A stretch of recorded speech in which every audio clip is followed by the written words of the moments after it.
आज डबल खुशी, एक यौम आज़ादी का दिन 15 अगस्त और दूसरा ईद मिलादुन्नबी की 1 तारीख।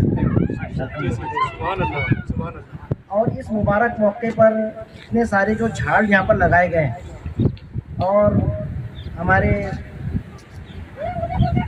इतने सारे गेस्ट यहाँ पर आए हैं, तो मैं इन सबका बहुत बहुत शुक्रिया अदा करता हूँ।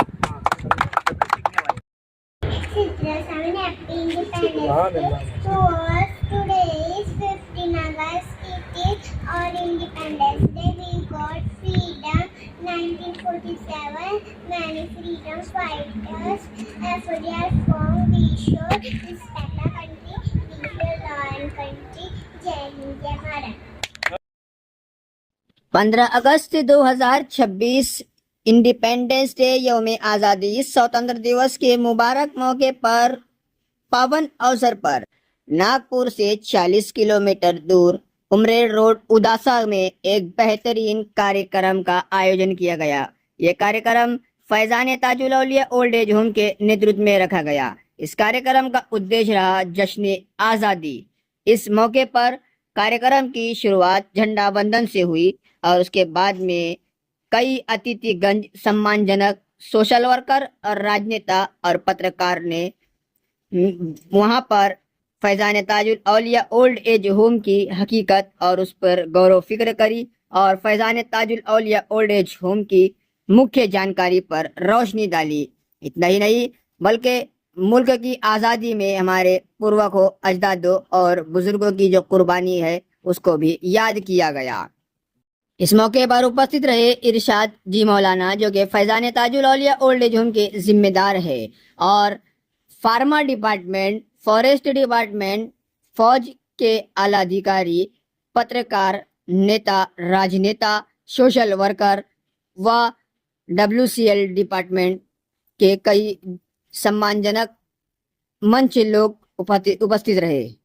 इस मौके पर सभी ने कहा कि हम इरशाद जी मौलाना का बहुत बहुत शुक्रिया अदा करते हैं कि उन्होंने जिस तरह एक मंच पे सभी लोगों को आमंत्रित किया, ये एक बहुत बड़ी इंसानियत की मिसाल बन रही। मैं आपको बता दूं कि वहां पर पेड़ पौधा उगाने के बाद, यानी जमीन में पेड़ पौधा लगाने के बाद में कई सम्मानजनक लोग, जिसमें इंडियन मुस्लिम फार्मा फाउंडेशन के जिम्मेदार ने बच्चों से, बड़ों से और सभी वहाँ के सम्मानजनकों से आश्रम में गुजर बसर कर रहे बुजुर्गों का और बच्चों का, बड़ों का वहाँ पर शॉल उड़ाकर उन्हें फ्रूट्स वाटअप करके उनका बेहतरीन तरीके से ख्याल और ध्यान दिया और उनको एक सम्मान दिया। दर्शकों, हम बहुत बहुत शुक्रिया अदा करते हैं फैजान ताजुल औलिया ओल्ड एज होम के फाउंडर, जिम्मेदार इरशाद जी मौलाना का, जिन्होंने इतनी बेहतरीन सेवा और कार्यरत को बरकरार और कायम रखा। तो आइए हम भी सुनते हैं इरशाद जी मौलाना को और कई अतिथिगण और समाज सेवकों को, जिन्होंने फैजान ताजुल औलिया ओल्ड एज होम पर जिस तरह से रोशनी डाली। उससे पहले मैं आपसे जानकारी बता दूं कि आप सभी लोग फैजान ताजुल औलिया ओल्ड एज होम का मेंबर बनिए, फैजान ताजुल औलिया ओल्ड एज होम का जिम्मेदार बनकर अपना सेवा वहां दीजिए और वहां पर सवाबे जारिया बनकर एक बेहतरीन इंसानियत की मिसाल कायम कीजिए, जिस तरह से इरशाद जी मौलाना ने इंसानियत की मिसाल को कायम रखी है। जानकारी के अनुसार आपको बता दूं कि वहां पर एक मल्टीपर्पज हॉस्पिटल का भी इफ्तिताह होने जा रहा है, यानी तामीर होने जा रही है। तो आप लोगों से फैजान ताजुल औलिया ओल्ड एज होम गुजारिश कर रहा है कि आप लोग जल्द से जल्द यहां आकर इसका मेंबर बनिए। तो आइए देर न करते हैं, चलते शुरू करते हैं खबरों की तरफ का रुख और देखते हैं कि कई सम्मानजनक और मुख्य अतिथियों ने किस तरह से फैजान ताजुल औलिया ओल्ड एज होम पर अपनी रोशनी डाली। तो बने रहिए मेरे साथ, देखते रहिए। अस्सलाम वालेकुम। सबसे पहले तो मेरी तरफ से आप सबको माह रबीउल अव्वल मुबारक हो, और उसके बाद में आज़ादी का दिन 15 अगस्त आप सबको, हम सबको मुबारक हो। माशाल्लाह मेरी यहाँ पहली विजिट है फैजान ताजुल औलिया ओल्ड एज होम में, और मैं शुक्रिया अदा करूंगा हजरत इरशाद भाई का कि जिन्होंने हमको यहाँ पर बुलाया और बहुत अच्छे से सारी चीज़ें ऑर्गेनाइज की है यहाँ पर। फर्स्ट टाइम मैं आया हूँ फैजान ताजुल औलिया ओल्ड एज होम में। यहाँ का एटमॉस्फेयर, यहाँ का क्लाइमेट, यहाँ का माहौल इतना खुशनुमा है कि मतलब ऐसा लग रहा है कि बार बार हमने यहाँ पर आना चाहिए। और यहाँ पर हर चीज, हर फैसिलिटी है। जैसे कि सबसे अच्छी फैसिलिटी, सबसे अच्छी बात यह है कि यहाँ मस्जिद है माशाल्लाह। और हर मोमिन की एक ख्वाहिश होती है कि अगर थोड़ा वक्त हमको कहीं ऐसी जगह पे दे तो उसकी कुछ इबादत भी हो जाए। तो बहुत अच्छा माहौल है यहाँ का। और हमने कुछ हमारा भी एक फाउंडेशन है, इंडियन मुस्लिम फार्मा फाउंडेशन, उसकी जानिब से हम लोग कुछ चीजें प्लान करके आए हैं। यहाँ पर जो ओल्ड एज में जो भी लोग रहते हैं हम उनसे मिलना चाहेंगे। और आने वाले दिन में इंशाल्लाह हम लोग यहाँ पर साल में 1-2 ऐसे मेडिकल हेल्थ चेकअप और मेडिकल से रिलेटेड हम लोग प्रोग्राम लेना चाहेंगे विद डॉक्टर टीम के साथ में। उनका डायग्नोसिस, मेडिसिन और उनका जो भी हिस्ट्री रहेगा वो हम सब लोग मेंटेन करेंगे यहाँ पर रह के। और मैं इरशाद भाई से गुजारिश करूंगा कि कभी भी हमारे लिए अगर कुछ भी रहा, कैंसर पीड़ित की कुछ सेवा करना है, कुछ ऐसा, तो बेझिझक होके। वैसे तो हजरत के पास में अल्हम्दुलिल्लाह हर कुछ अल्लाह ताला ने अता किया है उनको, इसमें कोई शक नहीं है। लेकिन फिर भी बहुत छोटा हूँ, लेकिन उनसे मैं गुजारिश करूंगा कि कभी भी कुछ भी रहे तो हमें भी खिदमत के लायक समझे। जी अस्सलाम वालेकुम। बस सभी को मेरा अस्सलाम वालेकुम। आज हम यहाँ पे 15 अगस्त के मौके पे और फैजान ताजुल औलिया ओल्ड एज होम में वृक्षारोपण समारोह के उत्सव में सभी शामिल हुए हैं। आज यहाँ पे जितने भी हजरात ने अपनी हाजिरी दी है और हमको इरशाद मौलाना साहब ने यहाँ पे बुलाए गए हैं, हम उनका बहुत बहुत शुक्रिया अदा करते हैं जो उन्होंने हमें इस लायक समझा है। ठीक है। और यहाँ पे आने वाले सभी कौम के, सभी जगह के सभी लोग एक साथ मिलकर जो यहाँ पे खाने का प्रोग्राम हुआ है, जो यहाँ पे झंडा वंदन का प्रोग्राम हुआ है, और जितने भी लोगों ने यहाँ पे एक साथ रह के सभी प्रोग्राम किए हैं और सभी इसमें शामिल हुए, ये बहुत बड़ी खुशी की बात है। ठीक है, क्योंकि आज माहौल इस तरह का हो चुका है कि लोग मजहब के चलते आपस में। एक ही गुजारिश है कि यहाँ पे इरशाद मौलाना साहब ने जो बेसहारा लोगों को यहाँ पे मदद का जो संस्थान जो कुछ बनाया गया है, ठीक है, और सब लोग आके यहाँ पे अपना अपना योगदान करना चाहते हैं, बहुत खुशी की बात है। और इसका सबसे बड़ा ज़रिया बोले तो एक मौलाना साहब है जो यहाँ पे उन्होंने सभी को लेकर अपने साथ यहाँ पे आगे कदम निकाल कर सभी को आगे का रास्ता दिखाया गया है। ठीक है, और मैं आप सभी से गुजारिश करूँगा इसी तरह सब लोग एक साथ मिलकर इसी तरह खुशी खुशी से, और सब ऊंच नीच जाति भेद सब छोड़कर एक साथ इसी तरह खुश रहे और इंसानियत को कायम रखे। जय हिंद, जय भारत। अस्सलाम वालेकुम सभी लोगों। असल में मौलाना साहब की जितनी तारीफ की जाए उतनी तो कम है। मेरा एजुकेशन 4 क्लास है, मेरा छोटा सा व्यवसाय है गादी बनाने का, लेकिन माशाल्लाह बाबा ताज के करम से और हमारे मौलाना साहब से ये ज़मीन के खजांची बनाए थे 4 क्लास। मैं बोला मौलाना साहब इतने बड़े बड़े काम बिना एजुकेशन से नहीं होते। मौलाना साहब बोलते हैं जाओ जी जाओ, हमारे बाबा ताज के सिपाही कोई मैदान में नहीं हारते, गिरते पड़ते फिर भी दौड़ते। मौलाना साहब बोला ये ज़मीन 10,10,000 रुपये एकड़ है, इसका अरेंजमेंट कैसा किया जाएगा।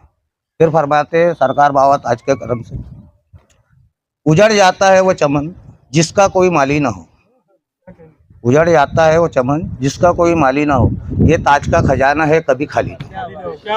आप पैसे का टेंशन मत लो, बोले पैसा कैसा आएगा क्या आएगा।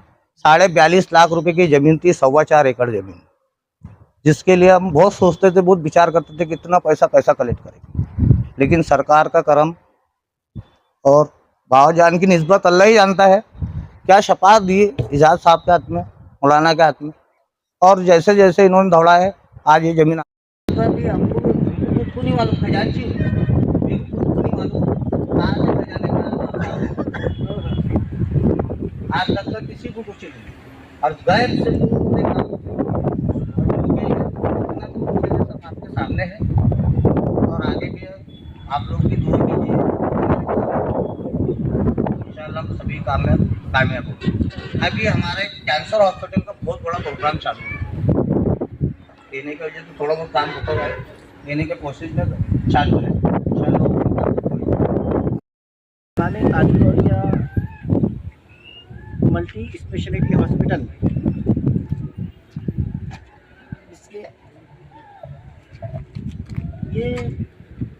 इसके लिए हम 1,26,000 मेंबर बना रहे हैं, जो 1 रुपये रोज़ यानी साल के 365 रुपये देंगे। ये हॉस्पिटल ऐसा होगा जहाँ पर कैश काउंटर ही नहीं होगा,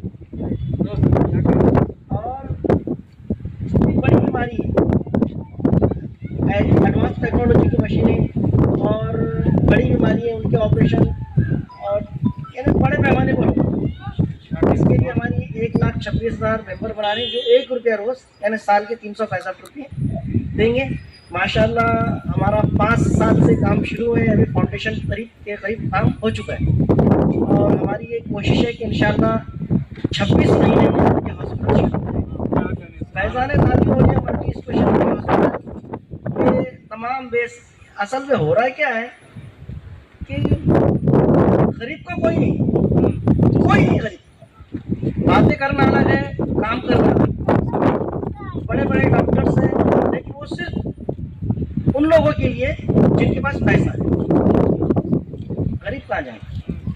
यही हाल हम क्या बोलना, लेकिन ये हॉस्पिटल ऐसा रहेगा जिसके अंदर कैश काउंटर ही नहीं होगा। अल्लाह ताला से दुआ है कि मालिक जल्द से जल्द ये हॉस्पिटल तैयार हो जाए, ये हमारी आखिरी ख्वाहिश है।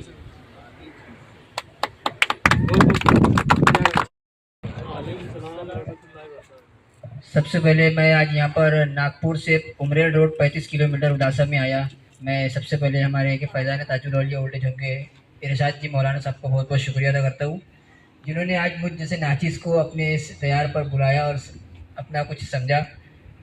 आज मंच पर उपस्थित हमारे इरशाद जी मौलाना और इंडियन मुस्लिम फार्मा फाउंडेशन के ज़िम्मेदार जनाब हफीज़ साहब, इमरान साहब और शाहिद भाई, साथों साथ कश्मीर की फ़ौज में दाखिल हमारे भाई, हमारे मित्र भी यहाँ पे शामिल है, जिन्होंने इरशाद जी मौलाना का बहुत बहुत शुक्रिया अदा किया। और मैं इस वीडियो के माध्यम से और इस अपने खुद के चैनल के माध्यम से नागपुर शहर के और पूरे विदर्भ के और महाराष्ट्र में ही बल्कि जहाँ जहाँ ये चैनल से ये वीडियो जो लोग देख रहे हैं उनसे एक अपील करने आया हूँ। आज बड़ा खुशी का दिन है, बड़ा सुनहरा मौका है, बड़ा अच्छा दिन है, आज़ादी का दिन, इसे यौम आज़ादी के नाम से जानते हैं, स्वतंत्र दिवस, इंडिपेंडेंस डे के नाम से पहचाना जाता है। आज आपको क्या बताऊँ मैं इरशाद मौलाना के बारे में, उनके बारे में आप क्या पूरा मुल्क जानता है कि हज़रत का क्या परिचय है, और हज़रत का परिचय मैं खुद नहीं दे सकता, जो लोग जानते हैं वही पहचानते हैं। एक ये मिसाल है इरशाद जी मौलाना की।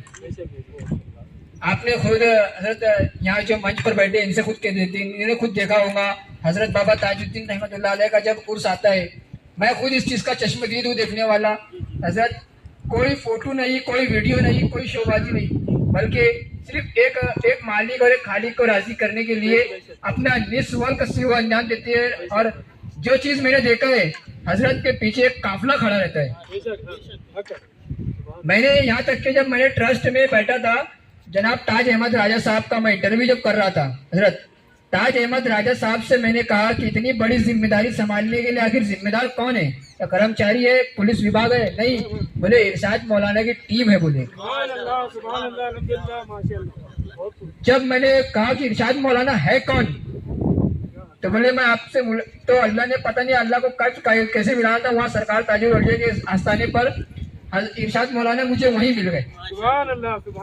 तो मैं बहुत एकदम अलग अलग दीवानगी आ गई मेरे अंदर, फैन आ गया, बोले इतनी ना गजब मामला, यानी अल्लाह के यहाँ देखो देर है, लेकिन अंधेर नहीं है। अल्लाह पाक कब किसको कहाँ से नवाज दे और कैसे नवाज दे हम सोच नहीं सकते।